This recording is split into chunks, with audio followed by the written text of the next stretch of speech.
आवाज आ रही है? जी सर, अब आई है। ठीक है। तो सबसे पहले हम चर्चा करेंगे बेसिक्स के बारे में, जिसमें आता है पहला इकोसिस्टम। क्या समझते हैं आप इकोसिस्टम से? ओम पूनम।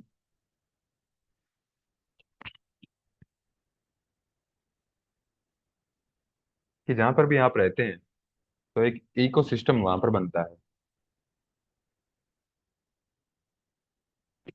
जो भी आपके आसपास, चाहे सजीव चीजें हैं यानी कि लिविंग हैं, या फिर नॉन लिविंग चीजें हैं, तो वो सारी मिलके कहीं ना कहीं आपस में एक दूसरे के साथ जुड़ी हुई हैं, और वो एक सिस्टम का निर्माण करती हैं, जिसको हम इकोसिस्टम बोलते हैं। तो an ecosystem is a geographic area. उस एरिया को बोलेंगे कहाँ पे? जहाँ पर प्लांट्स, एनिमल्स और दूसरे जो ऑर्गेनिजम्स हैं, और जो वहाँ का एनवायरनमेंट है, वातावरण है, जो वहाँ की जमीन है, लैंडस्केप है, work together to form a bubble of life. ठीक है, तो उसको, सारी चीजों को हम मिला के एक इकोसिस्टम बोलते हैं। तो इसमें कुछ चीजें होंगी जो लिविंग होंगी, और कुछ होंगी जो नॉन लिविंग होंगी। लिविंग में क्या क्या आ जाएगा? जैसे कि प्लांट्स हो गए, एनिमल्स हो गए, और जो भी जितने भी, चाहे वो माइक्रो ऑर्गेनिज्म है लेकिन लिविंग हो, तो वो सारे आ जाएंगे। और नॉन लिविंग में जैसे कि पत्थर हैं, चट्टाने हैं, तापमान, नमी, और जो भी आप चीजें यूज करते हो जो कि लाइफ नहीं है, जिसमें प्लास्टिक हो गया, ये सारी चीजें ये नॉन लिविंग में आ जाएंगी। तो इकोसिस्टम कंटेन्स बायोटिक, जिसको हम लिविंग भी बोलते हैं, as well as abiotic factors. तो दो टाइप्स के इसमें फैक्टर होते हैं, एक बायोटिक, जिनको हम लिविंग फैक्टर्स भी बोलते हैं। दूसरा आएगा इसमें एबायोटिक फैक्टर्स, जिनको हम नॉन लिविंग फैक्टर्स भी बोलते हैं। तो बायोटिक फैक्टर्स में क्या क्या आ जाएगा? प्लांट्स, एनिमल्स, या फिर जितने भी ऑर्गेनिज्म है, चाहे वो कीड़े मकोड़े ही क्यों ना हो, सब कुछ इसी में आ जाएगा लिविंग। नॉन लिविंग में रॉक्स, टेम्परेचर, ह्यूमिडिटी, ये सारी की सारी नॉन लिविंग में आ जाएंगी। और भी बहुत सारी चीजें हैं जो भी आप प्लास्टिक की, या फिर आयरन की, या फिर किसी और धातु की यूज करते हैं अपने डे टू डे लाइफ में, तो वो सारी चीजें इसी में आ जाएंगी। ठीक है। इसके बाद आता है बायोस्फीयर। बायोस्फीयर क्या होता है? इकोसिस्टम का ही ये पार्ट है। कि जैसे मान लिया, अभी आप जहाँ पर रह रहे हो, ठीक है, मान लिया वो है यूपी। वहां पर एक आपके एरिया में एक इकोसिस्टम बन गया है, इको सिस्टम वन। कोई और आपका दोस्त है, वो किसी एमपी में रहता है, मान लियो, वहां पर एक इकोसिस्टम बनता है, इकोसिस्टम टू बोल लेते हैं। ठीक है। तो ऐसे नंबर ऑफ इकोसिस्टम होते हैं, मतलब बहुत सारे इकोसिस्टम होते हैं जो जगह के अकॉर्डिंग चेंज होते रहते हैं। लेकिन जब ये एक जगह पर सारे आ जाएंगे, यानी कि कलेक्टिवली जब हम इसके बारे में बात करेंगे, तो उसको हम बोलते हैं बायोस्फीयर। यानी कि जो स्फीयर है, स्फीयर मतलब जो आपकी अर्थ है, पृथ्वी है, उसके ऊपर जितने भी इकोसिस्टम बनते हैं, तो उन सबको कलेक्टिवली हम बायोस्फीयर बोलते हैं। तो क्या हो गया बायोस्फीयर? एक तरह से मान लो कि कलेक्शन ऑफ इकोसिस्टम। ठीक है। तो biosphere includes the whole of earth, कि पूरी पृथ्वी को ये कवर करता है, with all of its ecosystem. जितने भी इसमें इकोसिस्टम है, कि आप प्लेन एरिया में रहते हो तो वहाँ का इकोसिस्टम अलग है, कहीं पर अगर पहाड़ी एरिया है तो वहाँ का इकोसिस्टम अलग होगा, कहीं अगर पानी ज्यादा है, बारिश ज्यादा होती है जैसे कि साउथ साइड में, तो वहाँ का इकोसिस्टम थोड़ा सा अलग होगा। और जहाँ पर केवल एनिमल्स रहते हैं, कि जैसे कि फॉरेस्ट हो गया, फॉरेस्ट एरिया, वहाँ का इकोसिस्टम अलग होगा। और जब सारे इकोसिस्टम को हम एक कैटेगरी में अगर इंक्लूड करना चाहें, तो उसको बोलते हैं बायोस्फीयर। एंड लिविंग बींग्स, जैसे कि टुगेदर विद द फिजिकल और नॉन लिविंग एबायोटिक कंपोनेंट्स, कि जब बायोटिक और एबायोटिक जहाँ पर एक साथ चीजें रहती हैं, उसको हम बोलेंगे an ecosystem is a specific individual environment. Ecosystem क्या होगा? एक पार्ट हो गया बायोस्फीयर का, कि किसी एक इंसान का जो अपना एक एनवायरनमेंट है, वातावरण है, जो वहां पर कोई भी लाइफ है, कोई भी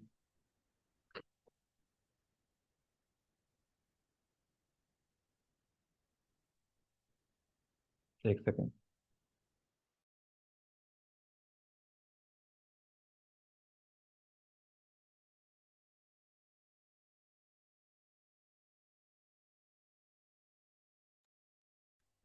हाँ जी। नमस्ते सौरभ। तो जो भी इकोसिस्टम क्या हो जाए, किसी एक इंसान का अपना जो वातावरण होता है, जब हम पूरी पृथ्वी की बात करेंगे तो उसको बायोस्फीयर बोल देंगे। ठीक है। Biosphere is the total sum of all the ecosystem that exist on our planet. तो चार स्फीयर होते हैं इसमें मेनली। अब ये आपको ध्यान रखनी है चीजें। पहला, कि जिस पृथ्वी पे आप रहते हैं उसको हम बोलते हैं लिथोस्फीयर। फिर यहाँ पर नदियां भी हैं, समुद्र भी है। तो वो जो एरिया जो पानी को कवर करता है उसको हम बोलते हैं, यानी कि जो पानी से ढकी हुई है पृथ्वी, ठीक है, वो एरिया जो पानी से घिरा हुआ है पृथ्वी का, उसको हम हाइड्रोस्फीयर बोलेंगे। जहां पर बस प्लेन एरिया है, चट्टानें हैं, पृथ्वी है, हार्ड सरफेस है, तो उसको लिथोस्फीयर। बायोस्फीयर जहां पर हम रहते हैं।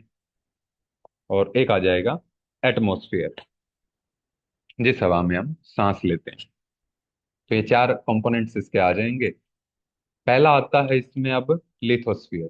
लिथोस्फीयर में क्या आ जाएगा कि जैसे कि जो भी पृथ्वी है, तो पृथ्वी की अलग अलग लेयर्स होती हैं जो फार्मिंग से संबंधित हैं।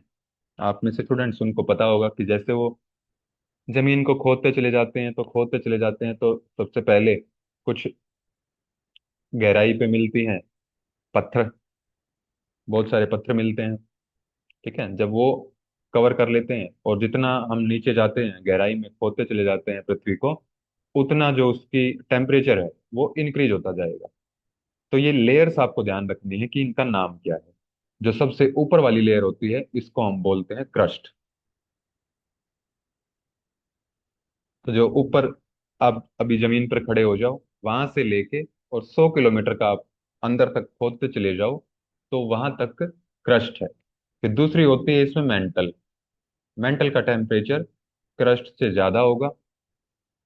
फिर मेंटल के बाद सबसे इनर, लगभग 6000 किलोमीटर जब अंदर पृथ्वी के हम खोद लेते हैं तो कोर आ जाती है, जहां से जो लावा वगैरह है वो फूट के फिर निकलता है।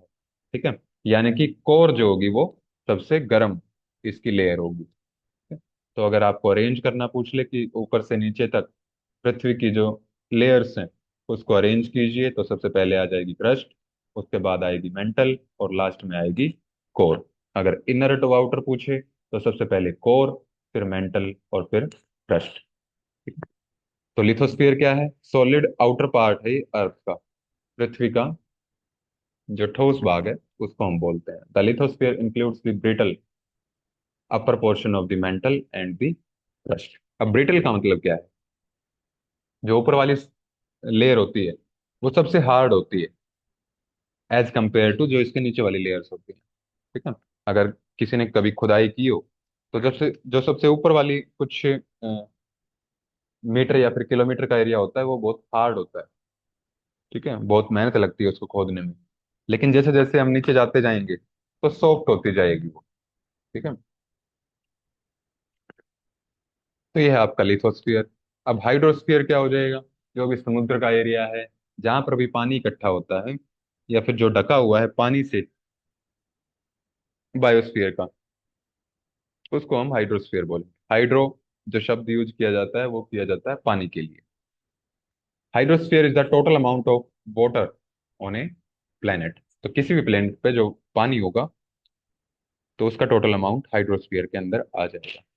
Hydrosphere includes water that is on the surface of the planet underground, जो सरफेस पे हो, जैसे कि समुद्र में आपके सरफेस पे मिलता है।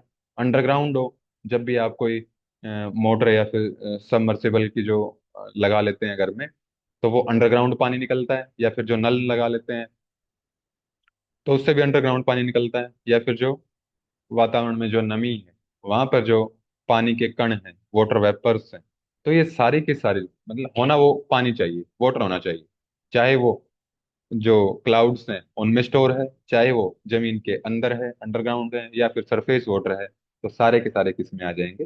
हाइड्रोस्फीयर में। आपसे क्या पूछ लेगा इसमें? आपसे दो लिस्ट दे देगा कि लिस्ट 1 और लिस्ट 2। यहाँ पर लिखा होगा लिथोस्फीयर, हाइड्रोस्फीयर और एटमॉस्फेयर। यहाँ पर लिखा होगा, क्रस्ट लिख दिया, मान लिया, यहाँ लिख दिया वाटर, और यहाँ लिख दिया एयर। आपसे पूछ लेगा इनको मैच करो कॉलम्स को। तो लिथोस्फीयर क्रस्ट से संबंधित है, हाइड्रोस्फीयर पानी से संबंधित है, और एटमॉस्फेयर में एयर होती है। ठीक है। A planet hydrosphere can be liquid, vapour और आइस। लिक्विड मतलब जो नदियों में जैसे पानी फ्लो करता है, बहता है, तो लिक्विड हो गया। वेपर्स यानी कि जैसे कि बारिश, जो अभी सर्दी का मौसम है ही, जो ओस गिरती है, ठीक है, धुंध जिसको बोलते हैं, तो वो वेपर फॉर्म में है। और अगर उसको हम टेम्परेचर उसका लो कर देंगे पानी का, तो वो सॉलिड में कन्वर्ट हो जाएगा और आइस में कन्वर्ट हो जाएगा। ये सारे के सारे किस में आ जाएंगे, हाइड्रोस्फीयर। अगला आता है एटमॉस्फेयर, वायुमंडल, जिसमें क्या होगी, एयर होगी। एयर मतलब गैसेज होंगी जिसमें, तो बहुत तरह की गैसेज होती हैं। The atmosphere is a mixture of gases that surrounds the earth. ये जैसे पृथ्वी है, तो इसके चारों तरफ क्या है, वायु की लेयर्स हैं अलग अलग। ठीक है, वायुमंडल की।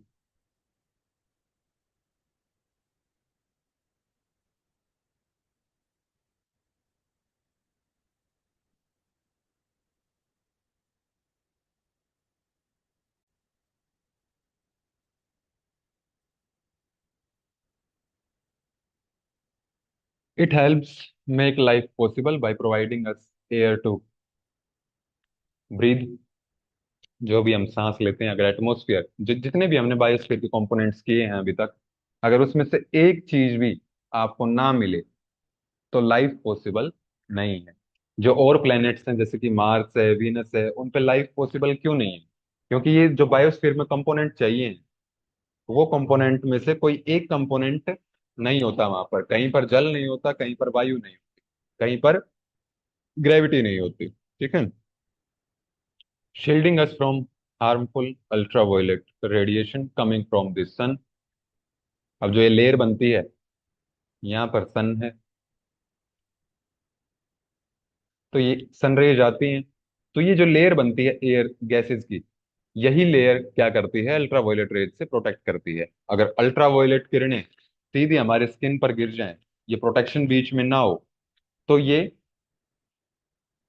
आपने हॉलीवुड की मूवीज में देखा होगा कि जब भी टेम्परेचर इंक्रीज ज्यादा हो जाता है तो स्किन जलने लगती है। अभी भी गर्मियों में जब देखा होगा, जब गर्म जिस दिन ज्यादा गर्मी होती है, तो बाहर निकलने में या तो सिर के ऊपर कुछ रखना पड़ता है, नहीं तो पूरा शरीर क्या हो जाता है, गर्म हो जाता है। ठीक है, ऐसा लगता है कि फीवर हो गया। तो इसलिए ये प्रोटेक्शन जो है नेचर ने बनाई हुई है पहले से ही, गैसेस को इकट्ठा कर दिया है एटमॉस्फेयर में। जो भी हार्मफुल रेज आती हैं, तो वो ये गैसेस उनको ट्रैप कर लेंगी, रोक लेंगी यहीं पर। और कुछ ही गैसेस सेलेक्टेड अमाउंट में फिल्टर होके नीचे आ पाएंगी। ठीक है। तो ये गर्मी तब है जब ये लेयर, इन लेयर्स की प्रोटेक्शन आपको मिली हुई है। अगर ये भी ना हो, तो सूर्य की गर्मी सीधी अर्थ सरफेस पे आएगी, और वो कोई भी सहन नहीं कर पाएगा। ठीक है, लाइफ पॉसिबल नहीं होगी फिर। Trapping heat to warm the planet. Trap कैसे करेगी? अब यहाँ पर आप सांस भी लेते हैं, हर एक जीव सांस लेता है, कार्बन डाइऑक्साइड को रिलीज करेगा। तो कार्बन डाइऑक्साइड रिलीज होगी, मतलब ऊपर से नीचे तो नहीं आने देगी, प्रोटेक्ट करती है।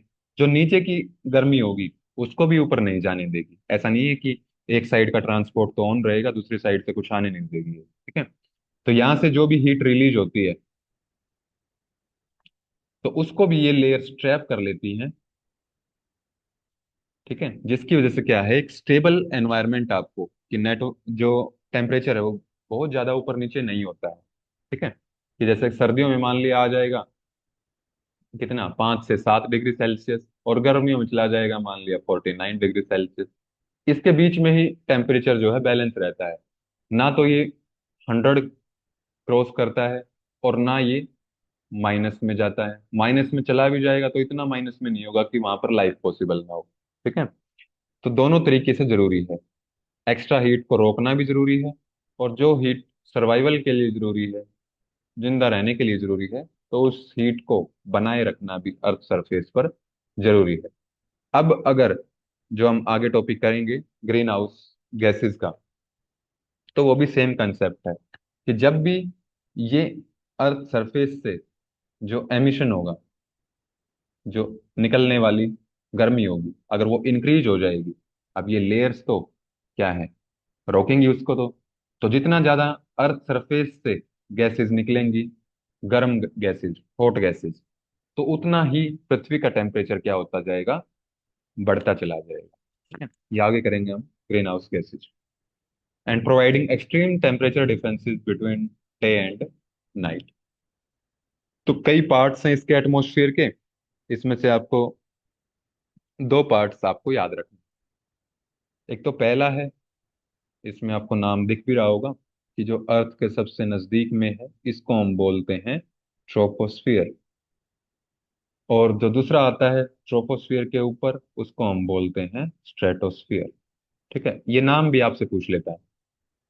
तो जिस पैटर्न के हिसाब से आपके क्वेश्चन बनते हैं, उसमें से आपको ये नाम दे देगा, और इन्हीं को अरेंज करना पूछ लेगा कि आप पृथ्वी की सतह से लेके और आउटर सरफेस तक इनकी एटमॉस्फेयर की जो पार्ट्स हैं, उसको अरेंज करो। तो पहले नंबर पर आ जाएगा ट्रोपोस्फियर, दूसरे पे आ जाएगा स्ट्रेटोस्फियर, तीसरे पे मेजोस्फियर, फिर चार पे थर्मोस्फियर, और लास्ट में एक्सोस्फियर। ठीक है, तो दो आपको जरूर ध्यान रखने हैं इसमें। पहला है ट्रोपोस्फियर और दूसरा है स्ट्रेटोस्फियर। बाकी में आप नाम याद करना चाहो तो कर सकते हो, नहीं तो इनको स्किप कर सकते हो, लेकिन ये दो मस्ट है कि सबसे पहला कौन सा है, ट्रोपोस्फियर है, दूसरा कौन सा है, स्ट्रेटोस्फियर। अब क्यों है ये जरूरी?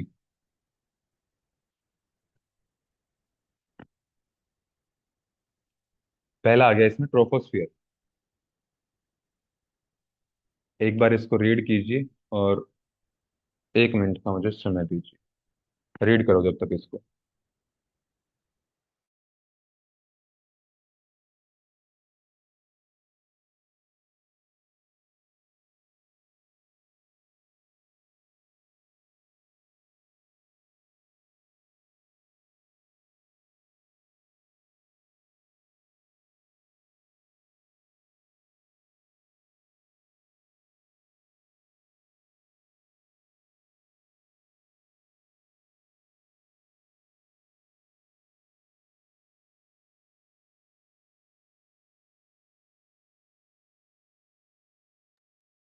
हाँ जी, तो ट्रोपोस्फियर कौन सा पार्ट है,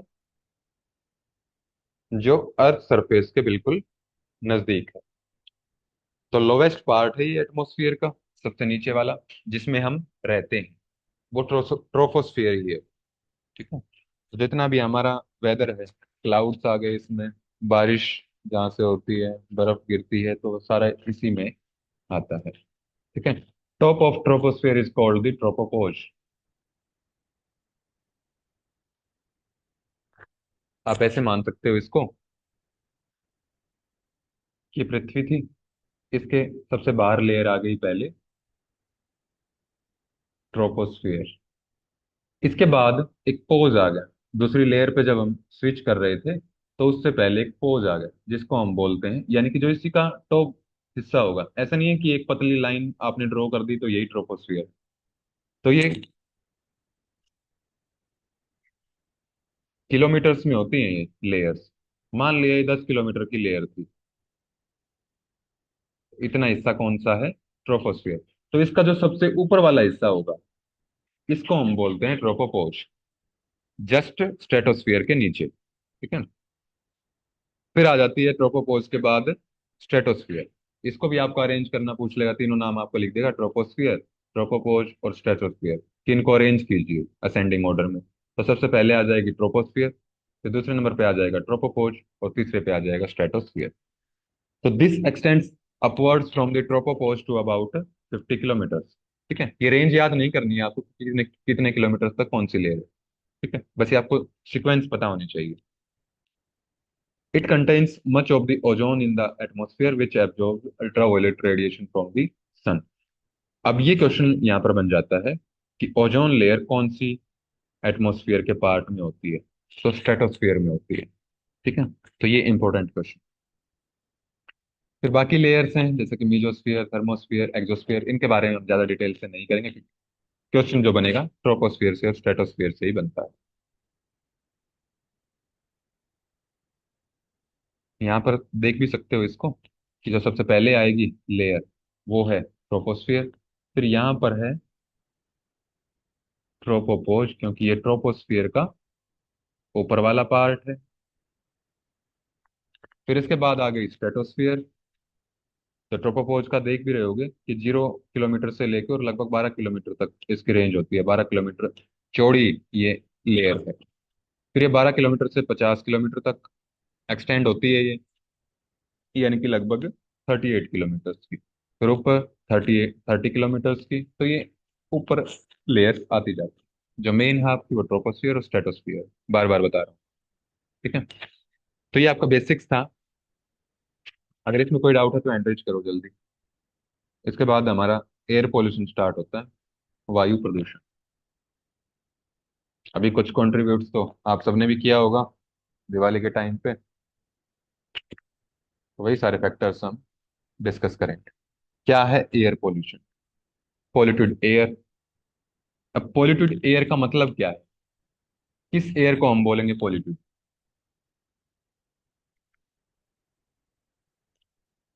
कि जिसमें क्या हो, कुछ ऐसी चीजें मिक्स हो जो आपके लिए अच्छी नहीं है। हम यज्ञ भी करते हैं, और कोई गाड़ियां भी धुआं छोड़ती हैं। जब हम यज्ञ करते हैं तो उसमें भी धुआं निकलता है, गाड़ियों से भी धुआं निकलता है, कोई स्मोकिंग करता है तो उससे भी धुआं निकलता है। तो क्या डिफरेंस है इन तीनों टाइप के धुएं में? सब्सटेंस तो हम यज्ञ करने के बाद भी ऐड ही कर रहे हैं कुछ ना कुछ एयर में। तो डिफरेंस क्या है इसमें?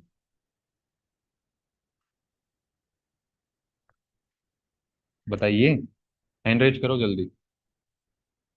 कल को पीएचडी में एडमिशन हो जाएगा तो ये टॉपिक भी लोगे, और उसका इफेक्ट भी दिखाओगे कि ये जगह क्या इफेक्ट हुआ है। हाँ जी सौरभ। सर वहाँ पर वायु में कुछ ऐसे पदार्थ मतलब मिलते हैं जिससे कि हमारे शरीर पर उसका सकारात्मक प्रभाव पड़ता है यज्ञ किस? से। ठीक है। और जो वायु प्रदूषण जो होता है उसमें मतलब जैसे डस्ट पार्टिकल्स हैं उसकी वो बढ़ जाती है। तो इसकी वजह से क्या कहते हैं गड़बड़ होती है, हवा जो है वो खराब हो जाती है, जिसका शरीर पर जमने लगता है, मतलब ब्लॉक कर देता है हमारा ये जो भी हमारा रेस्पिरेटरी ट्रैक है वो। हम्म। ठीक है। केशव कुछ बोलना चाह रहे हैं? बताइए जल्दी। सर जैसे हम जब यज्ञ करते हैं तो उसमें सर जो औषधि डालते हैं, तो सर अग्नि के द्वारा वो प्यूरिफाई मतलब हो जाती है, मतलब सूक्ष्म रूप में वो इन्वायरमेंट में जो वो जो और पोल्यूशन होता है उसको कम कर देती हैं। और सर जैसे जो गाड़ी का धुआं है सर, उसमें पर्टिकुलेट मैटर वगैरह जो PM 2 ये जो होता है वो ज़्यादा होता है, मतलब जो हानिकारिक गैस है वो सर उसमें ज़्यादा होते हैं। ठीक है, मैं इसी में आपका क्वेश्चन ऐड करता हूँ एक आपके लिए, कि अगर किसी जंगल में आग लगी है तो वहां पर भी औषधियां हैं काफी सारी। तो कास्ट औषधियां ही जलती हैं जंगल में आग लगने पे, तो क्या वो पोल्यूशन नहीं करेंगी?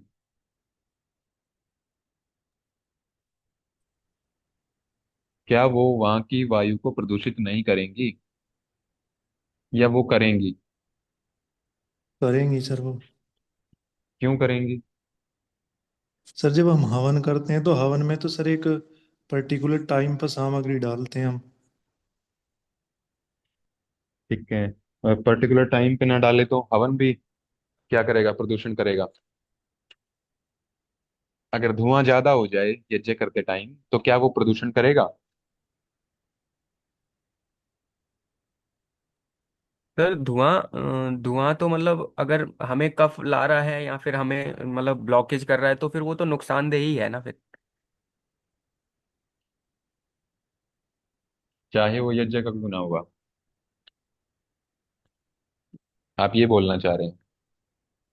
हाँ सर, यज्ञ का धुआं भी क्या कहते हैं अब एक बंद कमरे में करेंगे तो वो भी सर कफ तो ला ही जाएगा, अब कफ आने का मतलब तो गड़बड़ी है फिर तो। ठीक है, हाँ जी रीना। गुरुजी, जंगल में जो औषधियां होती हैं वो मतलब कम मात्रा में होती हैं। ज्यादा मात्रा में जो कंटेंट जलेगा तो उसमें जीव जंतु वगैरह भी जलेंगे, तो वो तो टॉक्सिन्स ही रिलीज होंगे उससे, तो ज्यादा तो वो तो दब जाएगा ना, तो वो तो प्रदूषण करेगा फिर। हाँ चलिए, एक पॉइंट आपने बता दिया कि उसमें जीव जंतु भी साथ में जलते हैं। और दूसरा मैं बता देता हूँ आपको कि जंगल में ऐसा नहीं है कि सारी जो लकड़ियां हैं वो सूखी हुई है। पेड़ जलते हैं वहां पर, और पेड़ सूखे नहीं होते कभी भी, गीले होते हैं वो। तो गीली औषधियां, गीली जो भी आपकी आप संविदा लेते हो, अगर हवन में भी आप गीली संविदा को यूज करेगा तो वो प्रदूषण करेगा। अगर सूखी हुई है, सूखे पेड़ हो जंगल में, उसमें आग लग जाए तो वो उतना प्रदूषण नहीं करेगा। ठीक है, बशर्ते बस वो काष्ठ औषधि ही जलनी चाहिए, सूखी। ठीक है, गीली नहीं। तो एयर पोल्यूशन क्या है कि मतलब जो भी एयर में अगर कुछ हार्मफुल सब्सटेंस ऐड हो जाए तो उसको हम एयर पोल्यूशन बोलें, जो आपकी हेल्थ के लिए क्या होगा, डेंजरस होगा। हाँ जी ज्योति। सर फिर जो यज्ञ में मतलब अगर धुआं हो जाता है तो वो जैसे अगर उसमें गीली लकड़ी यूज होती है तो हम्म। फिर वो पॉल्यूशन करेगा। हाँ वो करेगा, अगर गीली लकड़ी होती है तो पॉल्यूशन करेगा वो। ठीक है। जी। और थोड़ा सा आप यज्ञ के बारे में डिटेल से पढ़ेंगे तो गीली संविदा नहीं जलानी होती उसमें। ठीक है, सूखी ही लेनी होती है। और पढ़ा भी होगा आपने, जो आपकी पेपर सेकंड की यूनिट्स है टॉपिक ये कि कौन सी संविदा लेनी चाहिए यज्ञ में। संविधा का नाम आया हुआ है, संविधा लेनी चाहिए।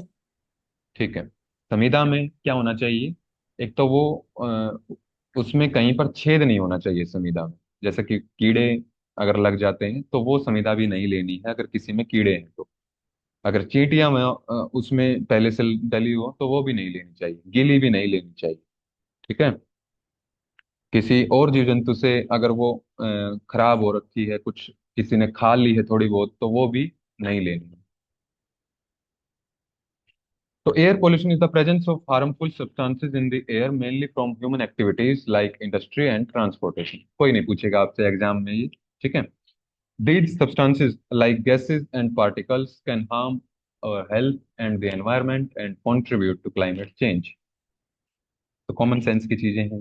अब पूछेगा क्या आपसे, आपसे पूछेगा कि एयर पोल्यूशन के कितने टाइप्स के पोल्यूटेंट्स हैं। तो दो टाइप्स के पोल्यूटेंट्स में आते हैं, पहला आता है प्राइमरी और दूसरा आता है सेकेंडरी एयर पोल्यूटेंट्स। और पूछेगा क्या इसमें से, ये पूछेगा कि which of the following is the example of primary air pollutant. चार आपको ऑप्शन दिए होंगे, उसमें से आपको एक ऑप्शन सेलेक्ट करना है कि कौन सा उसमें से प्राइमरी। अब क्या मतलब है प्राइमरी का, प्राइमरी का मतलब है प्राथमिक। प्राथमिक कैसे, कि जो सोर्स है, अगर वो सोर्स से डायरेक्ट एयर में मिक्स हो रहा है तो वो होंगे प्राइमरी एयर पॉल्यूटेंट्स। और सेकेंडरी कौन से होंगे, कि जो सोर्स से निकली है चीज, ये सोर्स था, इससे जो चीज निकली, मान लिया ये चीज निकली, ये डायरेक्ट एयर में मिक्स हो गई और ये जो भी हेल्थ है, स्वास्थ्य है, उसको बिगाड़ रही है। ठीक है, तो ये हो जाएगा प्राइमरी।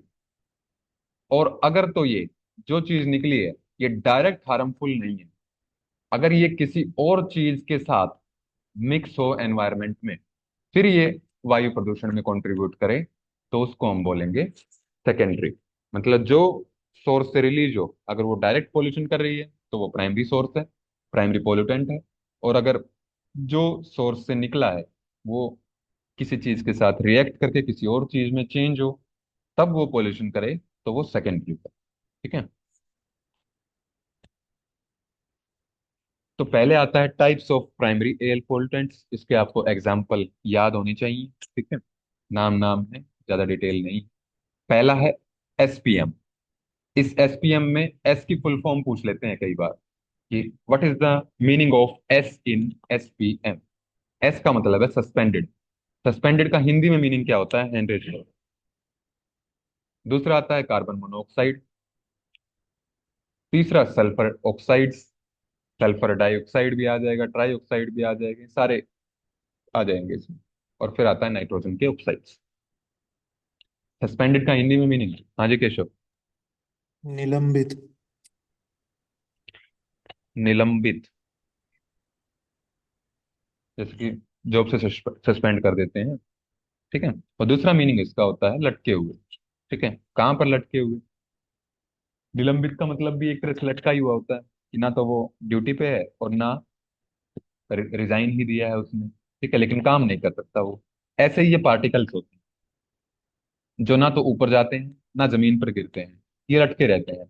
अगर आपने देखा हो किसी खिड़की से अगर धूप आ रही हो, तो उस धूप के जो एक रे बनती है, एक किरण बनती है उसकी, आप उसके उसमें देखना झांक के, तो उसमें बहुत सारे आपको पार्टिकल्स घूमते हुए दिखाई देंगे। ना वो ऊपर जाएंगे ना वो नीचे आएंगे। ठीक है, आप किसी भी टाइम उनको देखेंगे तो वहीं पर लटके हुए मिलेंगे। ठीक है, तो इस टाइप के जो पार्टिकल्स हैं उनको बोलते हैं सस्पेंडेड पार्टिकुलेट मैटर। फिर कार्बन मोनोऑक्साइड है, सल्फर ऑक्साइड्स है, नाइट्रोजन ऑक्साइड्स है। अगर ये चीजें डायरेक्ट एयर में मिल जाती हैं तो ये डायरेक्ट पोल्यूशन करती हैं एयर का। ठीक है, इसमें पहला आता है सस्पेंडेड पार्टिकुलेट मैटर। तो अब मुझे बताओ कि क्या ये जो सस्पेंडेड पार्टिकुलेट मैटर है, ये सॉलिड होंगे, लिक्विड होंगे या गैस होंगे? हैंड रेज करो। ये सारी चीजें आपने देखी हुई, तो इसलिए आपसे पूछ रहे हैं। हाँ जी ज्योति। सर तीनों ही होंगे सर, सस्पेंडेड पार्टिकल मैटर। तीनों होंगे। ठीक है केशव। सॉलिड होंगे सर। सॉलिड होंगे, लिक्विड नहीं होंगे।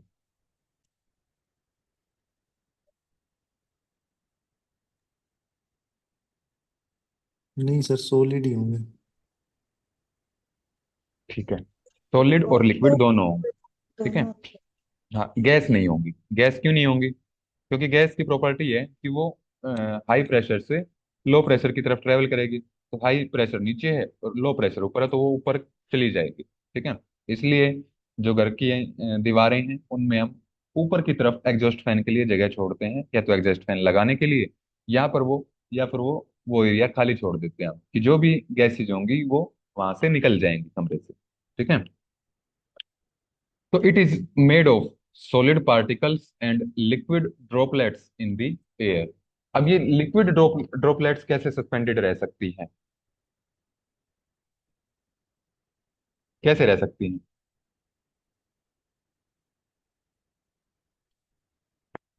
हाँ जी रीना। जैसे ऑयल वगैरह की, जब हम जैसे तड़का वगैरह जो लगाते हैं, जो फ्यूम्स निकलते हैं, तो उस फॉर्म में। हम्म, कि जो भी सॉलिड पार्टिकल्स होंगे, जैसे आपने ठीक एग्जांपल दिया ये, जब भी ऑयली चीजें हम रसोई में जलती हैं तो वो सारी की सारी इवेपोरेट नहीं होती हैं। वो देखा हुआ आपने, आपके किचन के आसपास ही चिपक जाती हैं, चाहे दीवार के साथ या फिर जो आपने चिमनी यूज की है उसके साथ चिपक जाती है वो। तो ऐसे ही जो सॉलिड पार्टिकल्स सस्पेंडेड हैं खाली स्पेस में, तो लिक्विड ड्रॉपलेट्स उनके साथ चिपक जाते हैं। तो एनी टाइप ऑफ बर्निंग, तो जब भी कोई चीज जलाते हैं या फिर डस्ट जनरेटिंग एक्टिविटी है, ये सोर्स हैं पर्टिकुलेट मैटर का। कि जब भी हम किसी चीज को धूल झाड़ते हैं किसी चीज से या फिर कोई चीज जलाते हैं, तो उसमें से जो सॉलिड पार्टिकल्स जो अनबर्न या फिर जलने के बाद भी जो माइन्यूट पार्टिकल्स बन जाते हैं, तो उनको हम पर्टिकुलेट मैटर बोलते हैं। पीएम का मतलब होता है particulate matter. Some particles such as dust, जो धूल धूल के कण होंगे, dirt, aerosol, soot, ash, pollen, smoke are large और dark enough to be seen with naked eyes. मतलब जिनको आप अपनी नग्न आंखों से देख सकते हो, तो उनको हम कैटेगराइज करते हैं पर्टिकुलेट मैटर 10 में। यानी कि उनका साइज इतना बड़ा है कि आप बिना किसी उपकरण की मदद के, बिना किसी इंस्ट्रूमेंट की सहायता के अपनी आंखों से देख सकते हो। ठीक है, जो मैंने आपको सूर्य की किरण में बताया, और जो भी जैसे जहां पर भी राख बन जाती है, ऐश बन जाती है जब आप लकड़ी जलाते हैं, और अगर उसमें कुछ आप कुछ भी उड़ा दो उसको, या फिर उसमें कुछ प्रहार कर दो किसी चीज से, तो उड़ती है वो। और वो जैसे ही वो उड़ती है तो उसके अलग अलग पार्टिकल्स को आप आराम से देख सकते हो। ठीक है, जो उड़ जाएगी वो सारी की सारी नीचे सेटल नहीं होती है। तो जो पर्टिकुलेट मैटर सस्पेंडेड रह जाएंगे उनको हम बोलेंगे SPM. Others are so small they can only be detected using an electron microscope, जिनका साइज होता है 2.5। तो उनको हम PM 2.5 की कैटेगरी में डाल देते हैं, जिनको आप बिना किसी माइक्रोस्कोप के नहीं देख सकते। ठीक है। Particulate matter can get deep into your lungs, and some may even get into your bloodstream, hence called respiratory suspended particulate matter। तो जब भी आपने सुना होगा, एक सुना होगा एक्टिव स्मोकिंग और एक सुना होगा पैसिव स्मोकिंग, क्या डिफरेंस है इन दोनों में?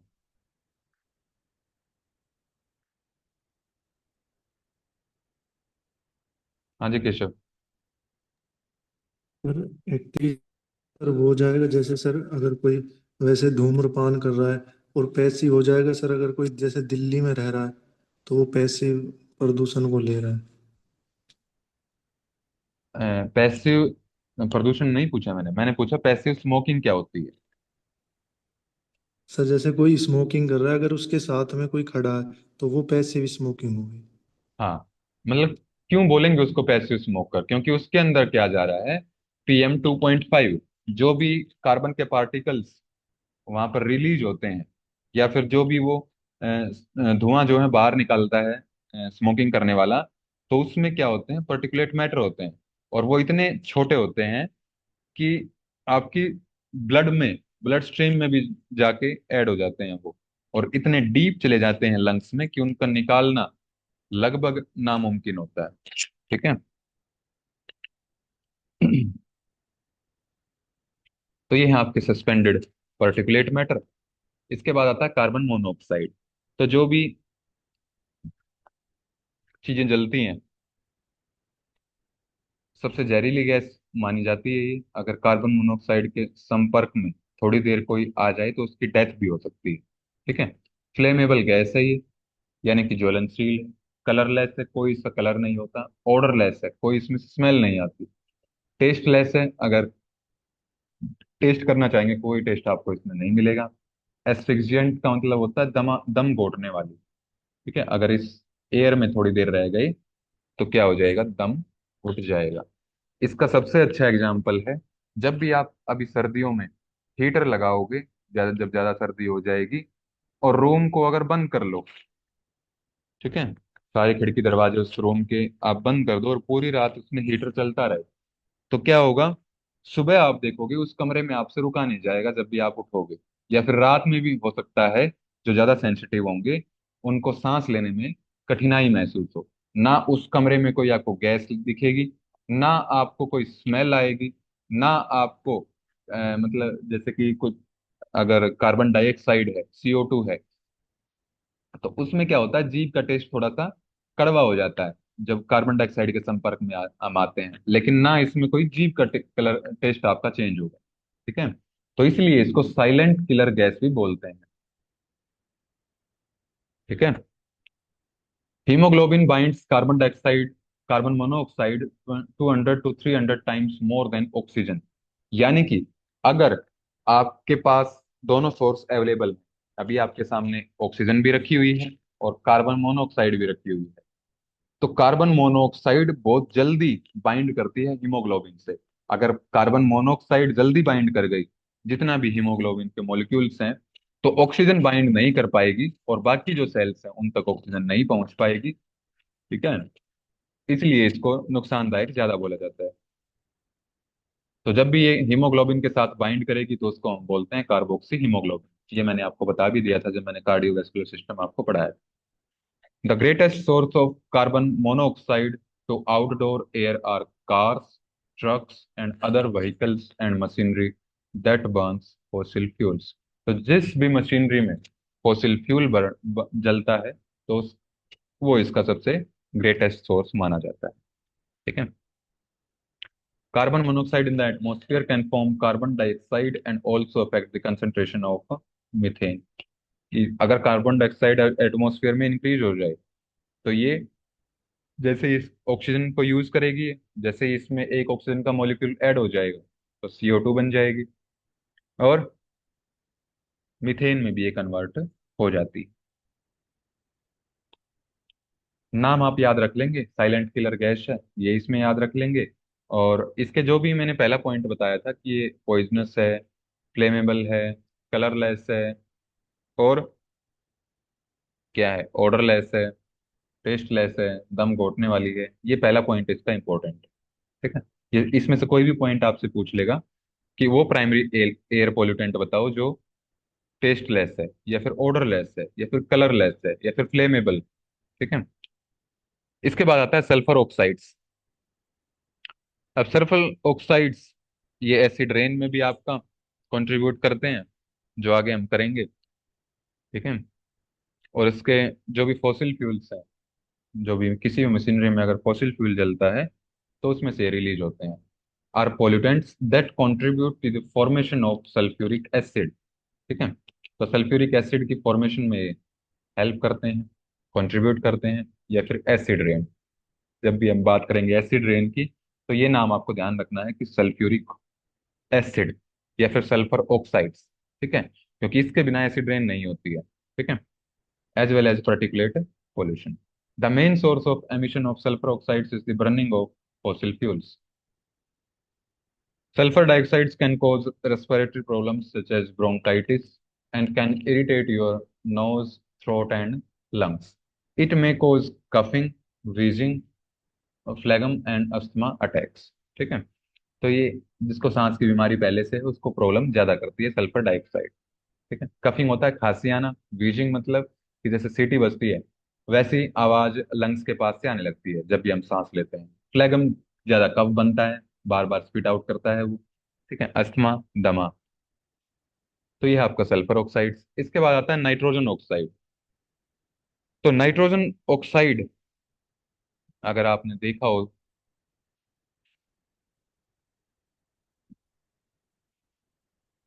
किसी हीटर को बहुत नजदीक से अगर आपने देखा हो, या फिर किसी गैस स्टोव को देखा हो, तो उसकी थोड़ी सी ऊपर एक लेयर आपको दिखेगी।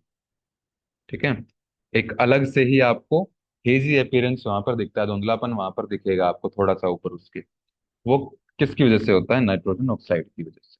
ठीक है। क्रिटिकल कंपोनेंट है फोटोकेमिकल स्मोक का, कि जो अभी दिवाली के बाद एकदम से स्पेशली दिल्ली और एनसीआर में क्या हो गया है, कितनी भी धूप निकली रहे लेकिन आपको दिखेगा कि यहाँ पर अलग से ही दिखेगा आपको, एक अलग से ब्राउन या फिर क्लाउडी अपीयरेंस वहां पर सारी बिल्डिंग्स की आपको दिखेगी। है, कि सारा धुआं धुआं हो रखा है सब जगह। They produce the yellowish brown colour of the smoke, कि जो येलोइश अपीयरेंस देते हैं स्मोक को, वो नाइट्रोजन ऑक्साइड देते हैं। अगर पराली किसी ने जलाई हो, ठीक है, या फिर देखा हो जलता हुए, तो वहां पर आपने देखा होगा कि एक येलोइश पूरा बन जाता है, येलोइश ब्राउन कलर का। तो वो नाइट्रोजन ऑक्साइड्स की वजह से ही बनता है। इन पुअरली वेंटिलेटेड सिचुएशंस, कि जहाँ पर वेंटिलेशन प्रॉपर नहीं है, ठीक है, हवा की पासिंग नहीं है जहाँ पर, इंडोर डोमेस्टिक अप्लायंसेज, कि जो भी घर के अंदर आप डोमेस्टिक अप्लायंसेज यूज करते हैं जैसे कि गैस स्टोव हो गया, गैस और वुड हीटर्स हो गए, can be significant source of nitrogen oxides. तो ये हो गए यहाँ आपके प्राइमरी एयर पॉल्यूटेंट्स। तो ये नाम आपको सब चारों के चारों याद होने चाहिए। पहला था particulate matter, suspended, nitrogen oxide, और सल्फर ऑक्साइड्स और कार्बन मोनोऑक्साइड्स। अब आते हैं आपके सेकेंडरी एयर पॉल्यूटेंट्स। इसमें सबसे पहला आता है फोटोकेमिकल स्मोक। ये मैंने आपको बता दिया था कि जो सेकेंडरी एयर पॉल्यूटेंट्स होंगे, वो जब दो या दो से ज्यादा चीजें आपस में मिल जाती हैं तब वो एयर पोल्यूशन करते हैं, तो उनको हम सेकेंडरी एयर पॉल्यूटेंट्स बोलते हैं। हाँ जी रीना। गुरुजी, जो वुड हीटर लिखा हुआ है, ये जो अंगीठी वगैरह होती है उसको लिख बोलते हैं? अंगीठी अलग चीज हो गई। वुड हीटर में आप मान सकते हो कि कुछ ऐसी चीजें आती हैं कि जो डिवाइस ही होते हैं, ये अप्लायंस ही होते हैं जो ये लकड़ी जलती है उसमें फिर वो वर्क करते हैं, कि जैसे पहले कोयला वाले इंजन आते थे पहले। ठीक है। तो उस टाइप का होते हैं ये। अंगीठी अगर धुआं ज्यादा है और वेंटिलेशन प्रॉपर नहीं है, तो वो भी करेगी, लेकिन वो उतना ज्यादा नहीं करेगी कि आप किसी की डेथ ही हो जाए। ठीक है। तो ठीक है। सेकेंडरी में पहला आता है फोटोकेमिकल स्मोक। ये मैंने अभी ऊपर ही बताया है आपको कि फोटोकेमिकल स्मोक कब बनेगी, जब नाइट्रोजन ऑक्साइड उसमें ऐड होगी, लेकिन अकेले नाइट्रोजन ऑक्साइड से नहीं बनेगी। ठीक है, और क्या चीज ऐड होगी वो हम आगे देखेंगे। फिर दूसरा एसिड रेन। एसिड रेन के लिए सल्फ्यूरिक एसिड चाहिए। सल्फ्यूरिक एसिड कब बनेगा, जब सल्फर ऑक्साइड बनेगी। ठीक है। सल्फ्यूरिक एसिड डायरेक्ट किसी चीज से रिलीज नहीं होता है।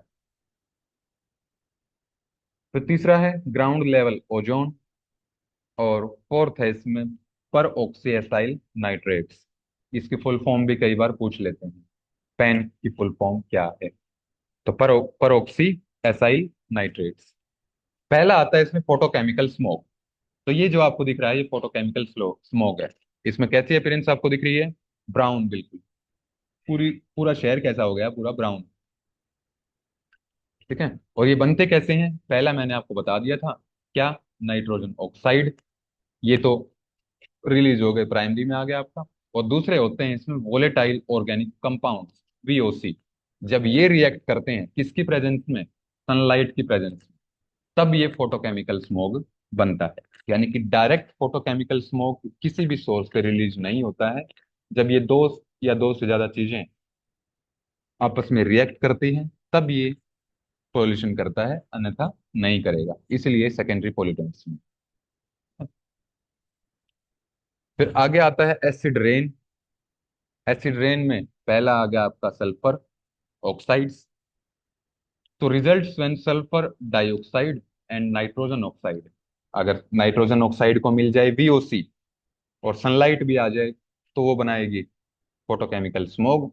अगर नाइट्रोजन ऑक्साइड ऑक्साइड को मिल जाए सल्फर डाइऑक्साइड, ठीक है, तब ये बनाएगी acid rain. Are emitted into the atmosphere and transported by wind and air currents.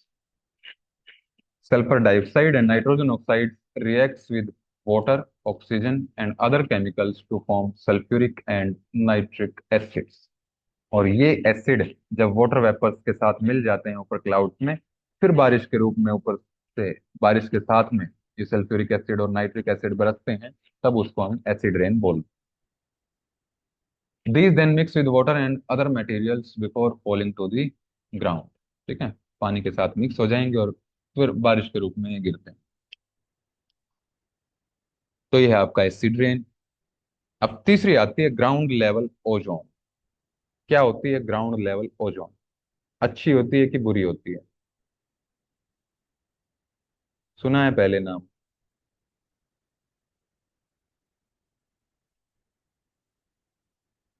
अभी मैंने आपको स्ट्रेटोस्फियर करवाया था। हाँ जी सौरभ। सर शायद ये वो लेयर होती है जिसमें कि एक पॉल्यूशन की ही एक लेयर बन जाती है ऊपर, मतलब जमीन से, मतलब इससे क्या कहते हैं, थोड़ा सा ऊपर उठ के एक लेयर का रूप ले लेता है पॉल्यूशन। जो आपकी गुड ओजोन होती है, जो आपको प्रोटेक्ट करती है यूवी रेज से और बाकी सारी रेज से, वो कहाँ पर होती है। वो सर अभी आपने एक नाम एटमो लिया था। एटमोस्फेयर का लेयर के नाम पूछ रहा हूँ आपसे। स्ट्रेटोस्फियर। स्ट्रेटोस्फेयर में होती है वो। ठीक है। हम्म। अगर स्ट्रेटोस्फियर से अलग कहीं पर भी ओजोन बन रही है तो वो ग्राउंड ग्राउंड लेवल ओजोन मान लो या फिर बेड ओजोन उसको बोलेंगे। ठीक है, क्योंकि वहां पर हमें प्रोटेक्शन नहीं चाहिए और वहां पर ये इकट्ठी हो जाएगी तो एक्स्ट्रा हीट को ये ट्रैप करेगी। तो पर ऑक्सी एसाइल नाइट्रेट्स यानी कि पैन बनेगी कब ये, are a family of compounds that results from photochemical reactions between oxides of nitrogen and VOC. ठीक है, कि जब PAN, peroxy acyl nitrates, nitrogen oxide और वीओसी, जब ये तीनों मिल जाएंगे तब ये ग्राउंड लेवल ओजोन को बनाएंगे। ओजोन में cause irritation to the eyes, nose, throat and lungs. ठीक है, इरिटेशन ये करती है और इसको हम बैड ओजोन भी बोलते हैं। आगे बताऊंगा मैं, वैसे नाम याद रखना है ये। ठीक है, पूछ लेगा आपसे बैड ओजोन कौन सी है, नीचे लिखा होगा stratospheric ozone, ground level ozone, simple लिखा होगा ओजोन, तो उसमें से आपको ये सिलेक्ट करना है। फोर्थ आता है इसमें परऑक्सी एसाइल नाइट्रेट्स, पेन, जो एक थोड़ा सा कैसी अपीयरेंस देंगे ये, whitish. Pen have many adverse effects on the human body, such as reduced respiratory functions, including emphysema, impaired breathing, and eyes irritation. It also results from photochemical reactions between oxides of nitrogen and VOCs, volatile organic compounds. ठीक है, नाम आपको याद होना चाहिए, इसकी full form याद होनी चाहिए। तो ये चार आपके हो गए हैं सेकेंडरी एयर पॉल्यूटेंट्स। अब थोड़ा सा पर्टिकुलेट मैटर के बारे में थोड़ा सा और अलग से हम चर्चा करेंगे। दो टाइप के मैंने आपको बता दिए थे। एक होता है PM10, जिसको आप बिना किसी इंस्ट्रूमेंट के, बिना किसी माइक्रोस्कोप के देख सकते हैं। दूसरा बताया था PM2.5, जिनके लिए माइक्रोस्कोप की जरूरत पड़ती है, जिनको देखने के लिए। ठीक है, अब 10 तो हमने देख लिया था ऊपर, हम बात करेंगे अब 2.5 की। तो 2.5 यानी कि साइज इनका छोटा है, यानी कि क्या है ये, बहुत ही फाइन पार्टिकल्स है। Includes particle smaller than 2.5 micrometre, but not necessarily the finest, यानी कि सबसे छोटे नहीं है लेकिन छोटे हैं। ठीक है, इनसे छोटे भी पार्टिकल्स इसका मतलब होते हैं। ठीक है, जिसमें पहला आ जाता है आपका एक्यूमुलेशन मोड पार्टिकल्स। ये नैनो पार्टिकल्स होते हैं, इनका साइज था माइक्रोमीटर में, और ये है नैनोमीटर में, यानी कि PM2.5 से और भी छोटे पार्टिकल्स हैं।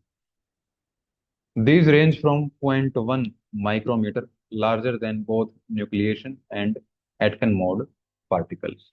ठीक है, तो ये आपको याद रखना है कि एक्यूमुलेशन मोड पार्टिकल्स का साइज कितना होता है। तो 0.1 माइक्रोमीटर इसमें याद कर सकते हो, और इसका दूसरा नाम नैनो पार्टिकल्स होता है। ठीक है, दूसरा आता है इसमें Aitken mode particles, typically between 0.01 to 0.1 micrometre, यानी कि ये क्या होते हैं, और भी छोटे, एक्यूमुलेशन मोड पार्टिकल से भी छोटे होते हैं। अगर आपसे पूछ ले कि PM10, PM2.5, एटकन accumulation mode particles और एटकन मोड पार्टिकल्स, इनको आप अरेंज कीजिए साइज के अकॉर्डिंग। तो सबसे जो छोटा हो जाएगा वो हो जाएगा एटकन मोड पार्टिकल, फिर उससे बड़ा होगा एक्यूमुलेशन मोड, फिर PM2.5, और सबसे बड़ा PM10। फिर लास्ट आता है इसमें न्यूक्लिएशन मोड पार्टिकल। ये और भी छोटे होते हैं, ultra fine particles. These are considered the finest particulate matter. सबसे छोटे पूछें तो न्यूक्लिएशन मोड पार्टिकल्स होते हैं। These particles are extremely small, typically less than 0.01 micrometre. ये 0.01 से शुरू होते हैं, और इनका मैक्सिमम साइज ही इतना होता है। बड़े से बड़ा 0.01 से भी छोटा होगा। ठीक है, तो ये आपको चीज ध्यान रखना। They can cause atmospheric haze, यानी कि पूरा का पूरा धुंधलापन आ जाएगा वातावरण में। तो ये थे आपके टाइप्स ऑफ पर्टिकुलेट मैटर 2.5। ठीक है, टाइप्स ही पूछ लेते हैं, कितने टाइप्स होते हैं इसके। तो तीन टाइप्स होते हैं, एक्यूमुलेशन मोड, एटकन मोड, और न्यूक्लिएशन मोड पार्टिकल्स। अगला आता है इसमें एरोसोल। एरोसोल में क्या होगा, लिक्विड पार्टिकल्स होंगे, सॉलिड होंगे, या गैस होंगे।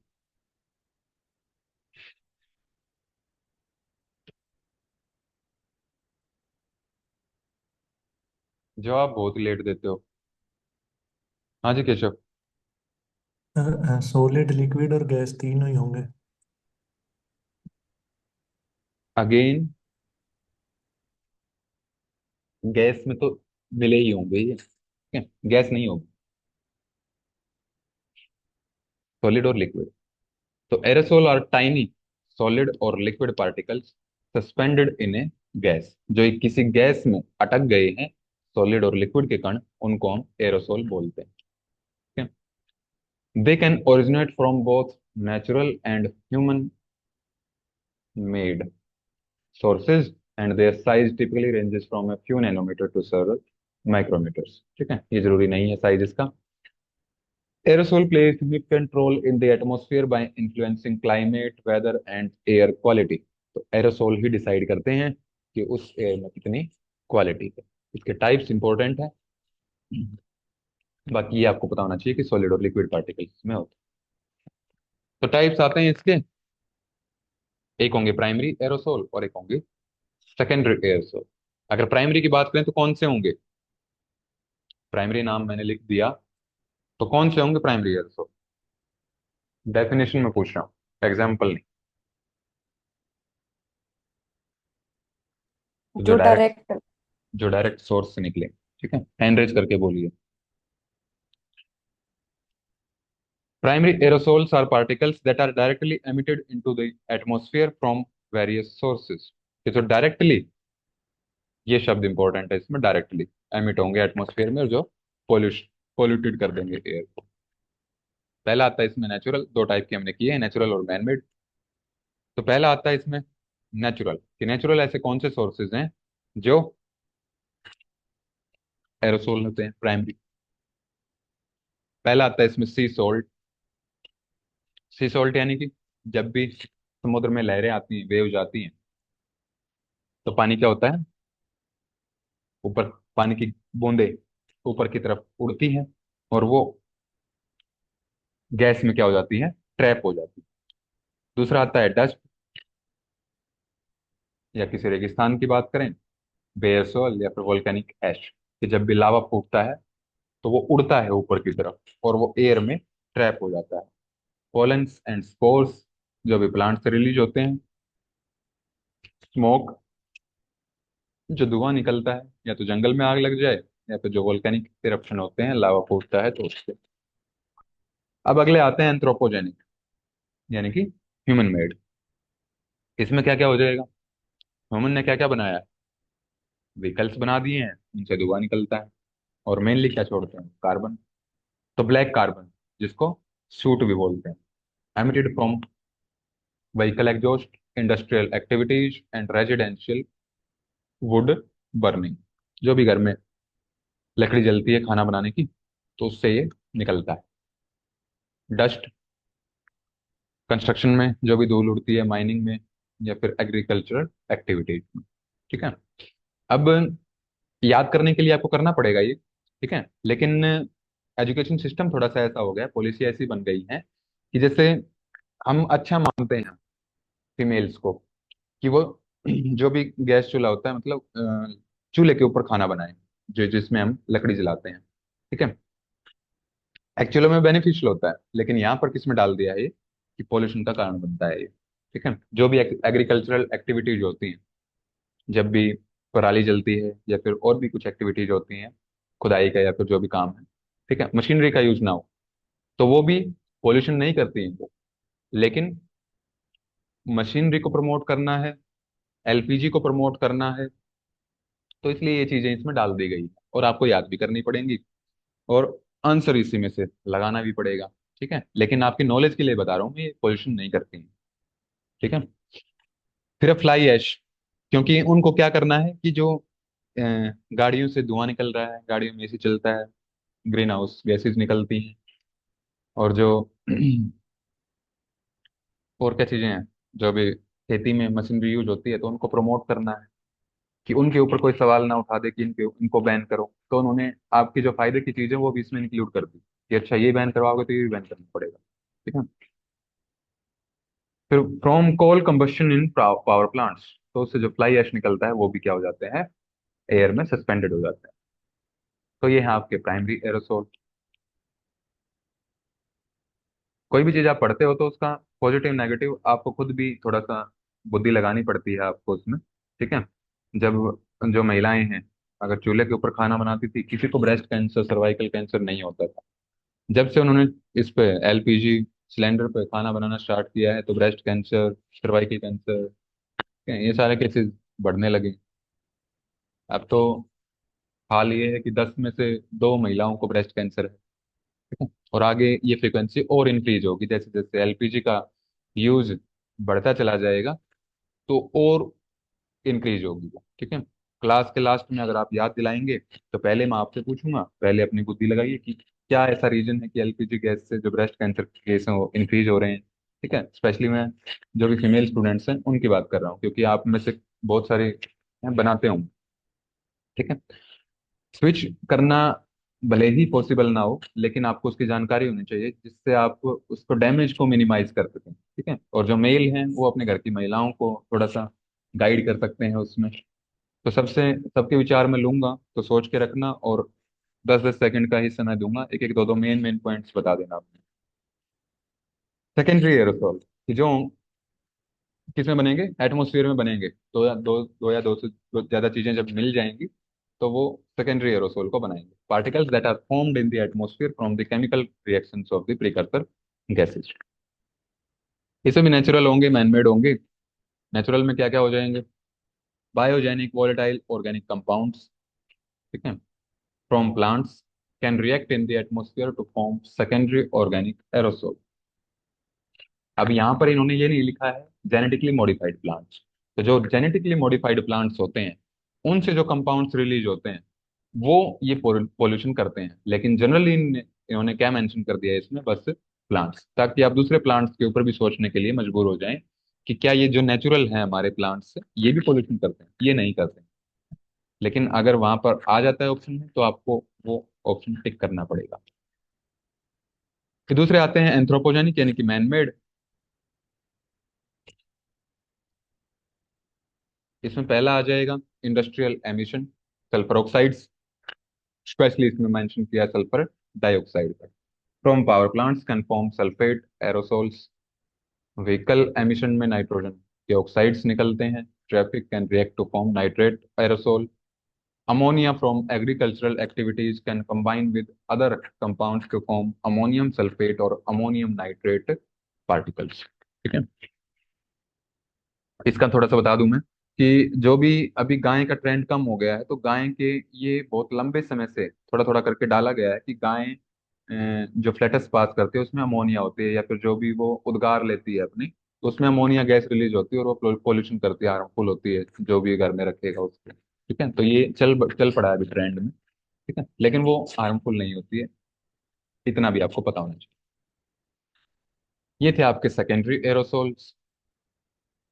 ठीक है, यहाँ तक किसी को कोई डाउट है?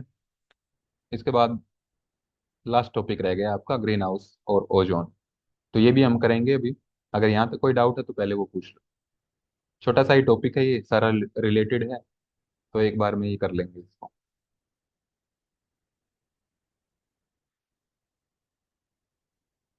हाँ जी ज्योति। सर, सल्फर डाइऑक्साइड का कोई मतलब अकेले का क्या मतलब कहाँ पे पोल्यूशन करता है? सल्फर डाइऑक्साइड का अभी बताया तो प्राइमरी सोर्स है, ये डायरेक्ट पोल्यूशन करता है ये तो।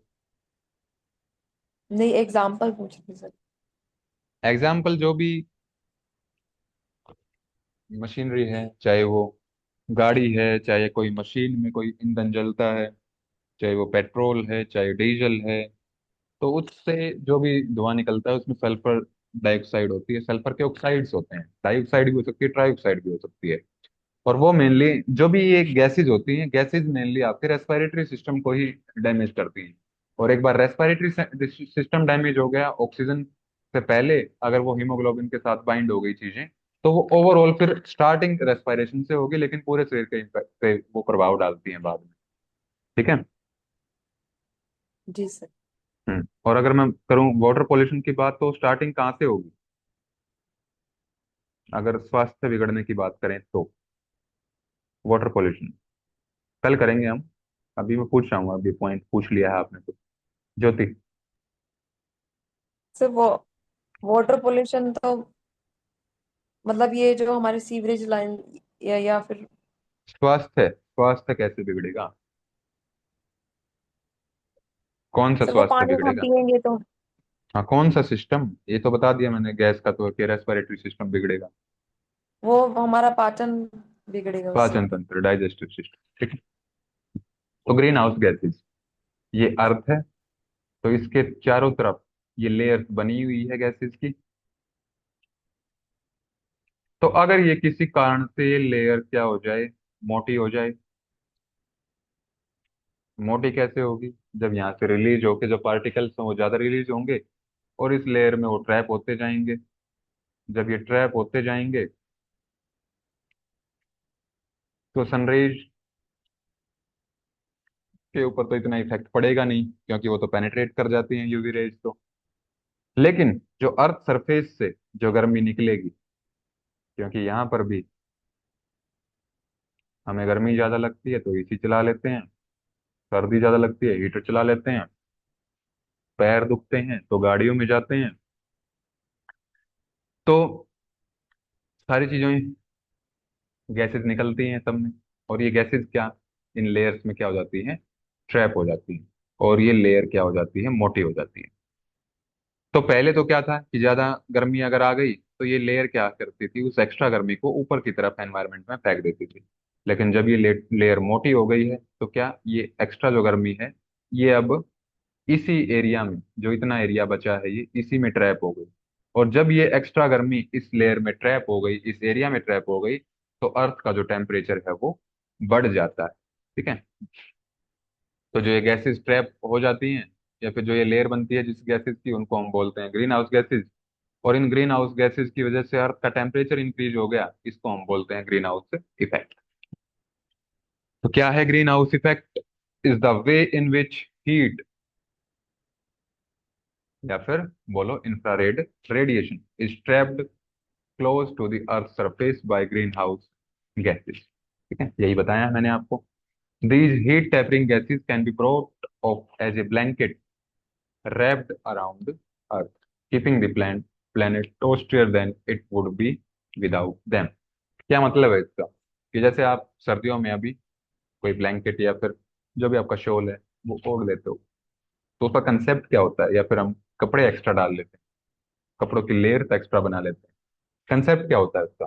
कि जो भी आपके शरीर से हीट रिलीज होती है तो वो बाहर एनवायरनमेंट में लॉस ना हो, वो क्या रहे, आपके शरीर के नजदीक ही बनी रहे। तो एक्स्ट्रा लेयर हम बना देते हैं, जिससे कि वो हीट है आपके शरीर की, वो आपके शरीर के पास में ही रहती है और आपको सर्दी ज्यादा नहीं लगती। ऐसे ही पृथ्वी के चारों ओर भी एक कंबल इन गैसेज ने बना रखा है, ग्रीन हाउस गैसेज ने, जो इस पृथ्वी को क्या रखती हैं, गर्म रखती हैं। कौन सी हैं ग्रीन हाउस गैसेज, क्या क्या चीजें कंट्रीब्यूट करके ग्रीन हाउस गैसेज बनती हैं? पहली वाटर वेपर्स, दूसरा कार्बन डाइऑक्साइड, तीसरा nitrous oxide, methane, ozone, fluorinated gases, और सल्फर हेक्सा क्लोराइड। तो ये मेनली होती हैं, ये सातों के सातों नाम आपको याद होने चाहिए। ठीक है, इसके ऊपर क्वेश्चन बन जाता है। और जैसा आपका पैटर्न है तो उसमें तो और ज्यादा चांसेस क्वेश्चन के बन जाते हैं। पूछेगा क्या आपसे, which of the following are the green house gases, आपसे दो या तीन इसमें से दे देगा, वो आपको सिलेक्ट करना है। ठीक है, तो ये सात नाम आपको ध्यान रखना। क्या है ग्रीन हाउस इफेक्ट? ये बता दिया मैंने आपको, ग्रीन हाउस गैसेज बता दी। तो strength of green house gas कैसे डिसाइड करेंगे? कि to characteristics of atmospheric gases determine the strength of their green house effect. मतलब दो विशेषताएं उनमें होनी चाहिए जो उसकी स्ट्रेंथ को, जो उसकी ताकत को डिसाइड करती हैं कि कौन सी ज्यादा प्रभावी है green house gas. The first is global warming potential, कि जिस गैस का ग्लोबल वार्मिंग पोटेंशियल ज्यादा होगा वो, उसकी स्ट्रेंथ उस गैस की ज्यादा होगी। और जिसका GWP कम होगा उसकी स्ट्रेंथ कम होगी। विच इज देयर, और GWP होता क्या है ग्लोबल वार्मिंग पोटेंशियल? ये, it is the ability to absorb energy and radiate it, कि जैसे कोई एनर्जी उसको मिली उस गैस को, और वो कितनी देर तक उसको स्टोर रख सकती है अपने अंदर। ठीक है, अब जैसे देखा होगा आपने कि पानी को आप गर्म करो तो जल्दी ठंडा हो जाता है, लेकिन अगर दूध को गर्म करते हैं हम, दोनों चीजों को आप अ, दोनों का एक एक पतीला भर के रख दो गैस के ऊपर, और आधा आधा घंटा दोनों को गर्म करो। ठीक है, आधा घंटे के बाद गैस को बंद कर दो, फिर आप थोड़ी देर के बाद चेक करना, जो दूध है वो बहुत जल्दी ठंडा, सॉरी बहुत देर से ठंडा होता है एज कंपेयर टू वाटर।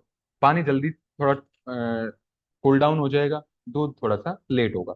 ऐसे ही गैस की क्वालिटीज होती है।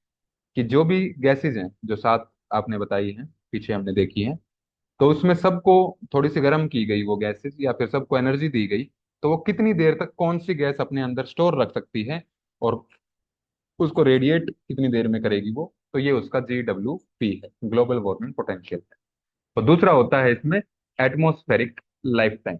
इसका क्या मतलब होता है? ठीक है, ये दोनों पॉइंट्स भी आपको याद होने चाहिए कि which of the following factors can decide the strength of green house gases. Option में आपको लिखे होंगे GWP, एटमॉस्फेरिक लाइफ टाइम, उसकी मान लिया कुछ और क्वालिटी उसमें दे रखी होगी। ठीक है, तो उसमें से फिर आपको ये दो ऑप्शन सेलेक्ट करने हैं। क्या है atmospheric lifetime? Which refers to the average amount of time a molecule of the gas remains in earth atmosphere before it is removed by chemical reaction or other process। कि जैसे कि आपने एक कमरे में धुआं जला दिया, लकड़ी जलाई कोई, एक दूसरे कमरे में आपने अगरबत्ती जलाई, ठीक है, फिर आपने दरवाजा खोल दिया, 10 मिनट तक वो जब तक पूरी जल गई तब तक आपने वो रूम को क्लोज रखा, और 10 मिनट के बाद आपने, जब वो पूरी जल गई तो दोनों दरवाजे खोल दिए। फिर आप आधा घंटे के बाद दोनों कमरे में गए, आपने देखा कि किसमें स्मेल अब, जो जिसमें अगरबत्ती जलाई थी उसमें उसकी स्मेल आ रही है कि नहीं आ रही। फिर आपने देखा कि जो इसमें लकड़ी जलाई थी उसकी स्मेल आ रही है कि नहीं आ रही। यानी कि वो कितनी देर तक उस एटमॉस्फेयर में वो धुआं रुका, उसकी स्मेल रुकी, तो वो उसका क्या है, एटमॉस्फेयर की लाइफ टाइम, यानी कि उस एटमॉस्फेयर में कितनी देर वो प्रेजेंट थी चीज, तो वो उसका एटमॉस्फेरिक लाइफ टाइम। कि एक गैस एक एटमॉस्फेयर में मान लिया 5 मिनट रहती है, तो वो उसका एटमॉस्फेरिक लाइफ टाइम। कोई हो सकता है कि 10 मिनट तक, कोई जिसकी स्ट्रेंथ ज्यादा हो, या फिर मान लिया जो थोड़ी सी थिक हो गैस, तो वो ज्यादा देर वहां तक रहेगी। ठीक है, तो ये दो फैक्टर्स होते हैं जो उसकी स्ट्रेंथ को डिसाइड करते हैं। ये अलग अलग गैसेस का है, याद करने की आपको जरूरत नहीं है, बस इसके सीक्वेंस आपको याद करना, ये वैल्यूज आपको याद करने की जरूरत नहीं है।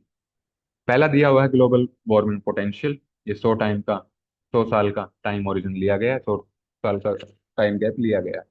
तो कार्बन डाइऑक्साइड का सबसे कम है, मीथेन का उससे ज्यादा है, नाइट्रस ऑक्साइड उससे ज्यादा, तो ये इंक्रीजिंग ऑर्डर इसका लगा हुआ है। और सबसे ज्यादा होता है सल्फर हेक्साफ्लोराइड का। यानी कि ये,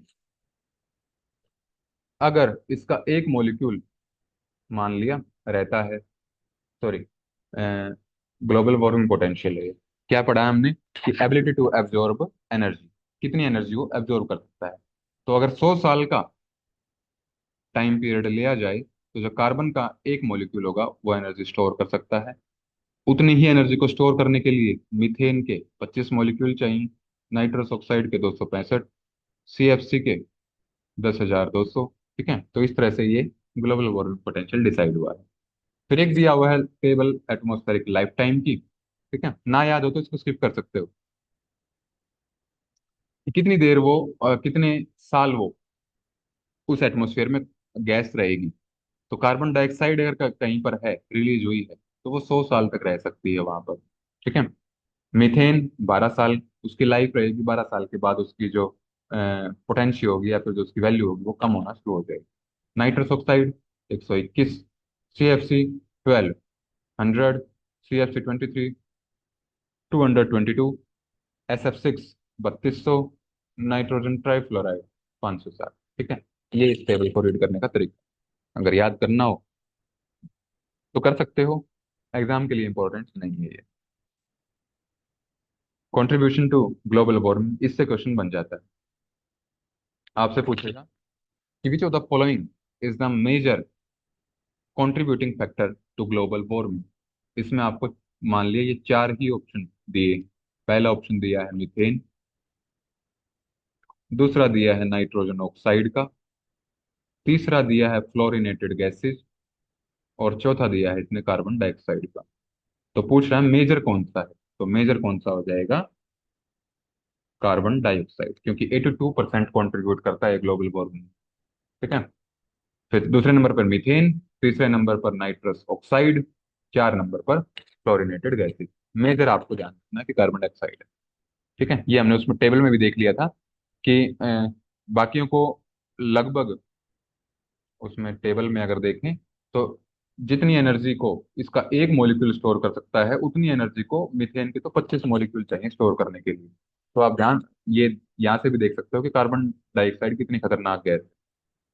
ठीक है। तो ये कंट्रीज का है कि कौन सी ज्यादा एमिट करती है, तो सबसे ज्यादा पहले नंबर पर चाइना है, दूसरे नंबर पर यूनाइटेड स्टेट्स, तीसरे नंबर पर हम आते हैं।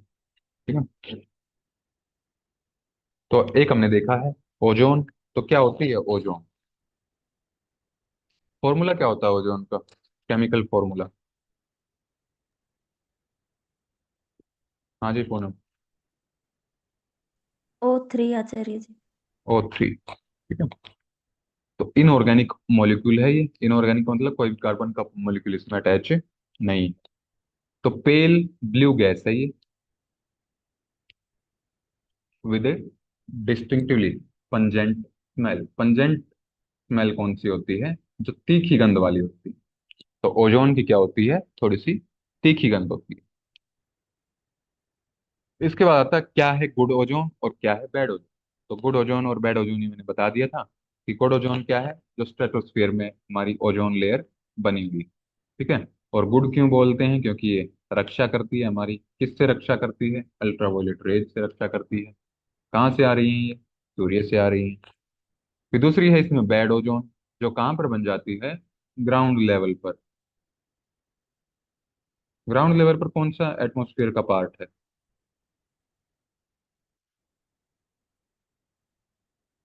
हाँ जी रीना। ट्रोपोस्फियर। ट्रोपोस्फेयर। ठीक है। तो वहां पर जो लेयर बन जाएगी ओजोन की, उसको बैड ओजोन बोलेंगे। ठीक है। Because it can trigger a variety of health problems. वो हमने देख लिया था ऊपर कि नोज, आईज, तो इनमें ये इरिटेशन करता है, सांस लेने में कठिनाई होती है। ठीक है। तो यही पूछेगा आपसे गुड ओजोन कौन सी है, बैड ओजोन कौन सी है। तो ओजोन लेयर इन स्ट्रेटोस्फियर, तो गुड ओजोन है हमारी ये, आपकी प्रोटेक्शन करती है ये। तो कॉमन टर्म है ये, high concentration of ozone that is found in the stratosphere around 15 to 30 kilometre above earth surface. जरूरी नहीं है, बस ये ध्यान रखना आपको स्ट्रेटोस्फियर में होती है good ozone. It covers the entire planet, protects life on earth by absorbing ultraviolet B. ये आपको ध्यान रखना है कि कौन से टाइप की अल्ट्रावायलेट रेज को ये एब्जॉर्ब करती है, किससे हमें प्रोटेक्ट करती है। तो अल्ट्रावायलेट रेज भी कौन सी? बी टाइप की। ठीक है। ये एग्जाम्पल पूछ लेता है, क्वेश्चन भी पूछ लेता है। एक बार क्वेश्चन पूछा गया था ये, कि ozone layer protects us from absorbing which of the following rays, या फिर which of the following radiation. तो उसमें लिखा हुआ था ultraviolet, ultraviolet A, B, C, D. तो बी टाइप को ये प्रोटेक्ट करती है। ठीक है। Ozone depletion. डिप्लीशन मतलब कि वो टूट रही है, डिप्लीट हो रही है। क्या क्या कारण है उसके टूटने के? तो जो सबसे मेन होता है इसमें, ये दो पॉइंट्स आपको इसमें ध्यान रखने हैं। जो भी मैं स्टार मार्क कर रहा हूँ, मतलब वो PYQ बना हुआ है या फिर क्वेश्चन वो आ सकता है, तो वो ध्यान रखने हैं पॉइंट्स। तो क्लोरीन और ब्रोमीन, ये दो मॉलिक्यूल या फिर इनके जब एटम्स ओजोन के कांटेक्ट में आएंगे स्ट्रेटोस्फियर में, तो ये ओजोन को डिस्ट्रॉय करने की कैपेसिटी रखते हैं, ये दो मॉलिक्यूल्स, दो गैसेज। ठीक है, क्लोरीन और ब्रोमीन। जब ये रिएक्ट करेंगे ओजोन लेयर के साथ, तब ये डिस्ट्रॉय करते हैं। एक क्लोरीन का जो एटम है, ये लगभग 1 लाख ओजोन के मॉलिक्यूल को अकेला डिस्ट्रॉय करने की क्षमता रखता है ये। ठीक है। Because it is removed from the before it is removed from the stratosphere. कि जब तक इस क्लोरीन एटम को ओजोन से ले उससे स्ट्रेटोस्फियर से हम रिमूव नहीं करेंगे, तब तक ये 1 लाख ओजोन मॉलिक्यूल्स को मैक्सिमम, यानी कि एक क्लोरीन मॉलिक्यूल पहुंच गया, पहले वो मान लिया 10 ओजोन के मॉलिक्यूल्स ने डिस्ट्रॉय कर दिए, फिर 20 कर दिए, आपने हटाया ही नहीं वहां से स्ट्रेटोस्फियर से उसको, क्लोरीन एटम को। फिर उसने 1000 कर दिए, फिर वो लाख पे पहुंच गया। ठीक है। तो 1 लाख ही कर सकता है। Ozone can be destroyed more quickly than it is naturally created। तो नेचर अपने आप को हील करता है अगर हम उसको समय दे तो, लेकिन हम इसको समय नहीं दे रहे हैं। तो डिस्ट्रॉय जल्दी होती है कोई भी चीज। जैसे मान लिया खाना भी है, आप खाना बनाने में कितना समय लगता है? आप खाना बनाना शुरू कर दो, आप 1 1.5 घंटा लग जाएगा पूरा खाना बनने में। खा कितनी देर में लेते हैं हम? 5 10 मिनट में। तो यानी कि डिस्ट्रॉय करना आसान है किसी चीज को, बनाना मुश्किल। तो ऐसा ही सेम ओजोन के साथ भी है। Discovery of ozone hole was first made over Antarctica. ये भी क्वेश्चन पूछा गया है एक बार, कि जो पहली बार ओजोन की डिस्कवरी हुई थी वो कहाँ पर हुई थी? तो अंटार्कटिक में हुई। ठीक है। तो क्या क्या वो सब्सटेंस हैं जो इसको डिप्लीट कर सकते हैं, तो जिनको हम बोलते हैं ओजोन डिप्लीटिंग सब्सटेंसेस। तो इसमें सबसे पहले आता है हेलो कार्बन रेफ्रिजरेंट्स, कि जो भी हम रेफ्रिजरेटर, जो हमारी फ्रिज होती हैं, हम अपना खाना तो बचा लेते हैं, ओजोन को खराब कर देते हैं। ठीक है।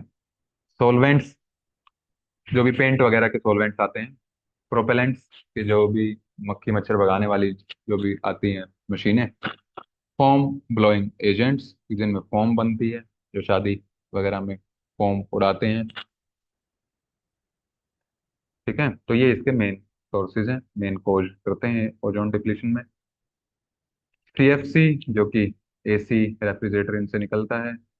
एचसीएफसी, एचसीएफसी क्या होता है?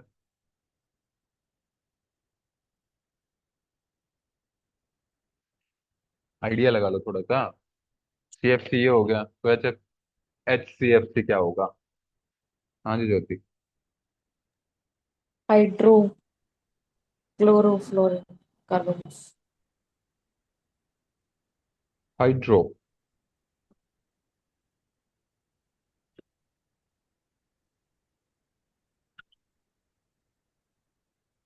ठीक है, यानी कि वाटर वेपर्स इसमें ऐड हो जाएंगे। और हेलोन्स, ठीक है, जो भी हेलोजन बल्ब आते हैं, हेलोजन लाइट्स आती हैं, तो उनसे जो चीजें निकलती हैं वो। ठीक है। इसका लिख लेना, मैंशन कर लेना, हाइड्रो हाइड्रोक्लोरोफ्लोरोकार्बन, ये इसकी फुल फॉर्म होती है HCFC की। These gases vaporize quickly and are very stable due to photolysis with ozone in the presence of sunlight and release oxygen in the process। ठीक है। तो ये गैसेस जो हैं बहुत जल्दी वेपराइज हो जाती हैं और स्टेबल होती हैं, यानी कि टूटती नहीं है। ठीक है। और क्या करती हैं? रिलीज करती हैं ऑक्सीजन। तो ये ओडीएस है हमारे। और ग्राउंड ग्राउंड लेवल ओजोन, ये मैंने बता ही दिया था, यहाँ पर लिखा हुआ है सारा इसका, कि बनती कब है ये? जब VOC, वोलेटाइल ऑर्गेनिक कंपाउंड्स, और जो नाइट्रोजन के ऑक्साइड्स हैं, वो सनलाइट की प्रेजेंस में जब रिएक्ट करते हैं तो ग्राउंड लेवल ओजोन बन जाती है। Ozone concentration can reach unhealthy levels when the weather is hot and sunny with little or no wind. तो ये था आज का आपका टॉपिक। एयर पोल्यूशन हमारा कंप्लीट हो गया है। पूरे लेक्चर में जो याद करने वाले पॉइंट्स है वो मुश्किल से 10 15 हैं, वो आप एक पेज पे नोट कर लेना। अगर ये PPT जो है आपकी PDF जो है ज़्यादा लंबी लगे तो। ठीक है। इसके आप अगर खुद के नोट्स बनाएंगे तो ज़्यादा बेटर रहेगा। पूरी जो आपकी 9th यूनिट है ये 2 से 3 पेज में आ जाएगी आराम से।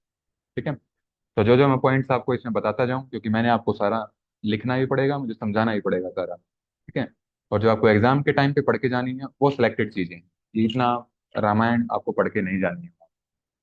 ठीक है। तो अगर कोई डाउट है तो अभी आप पूछ सकते हो आज के लेक्चर में।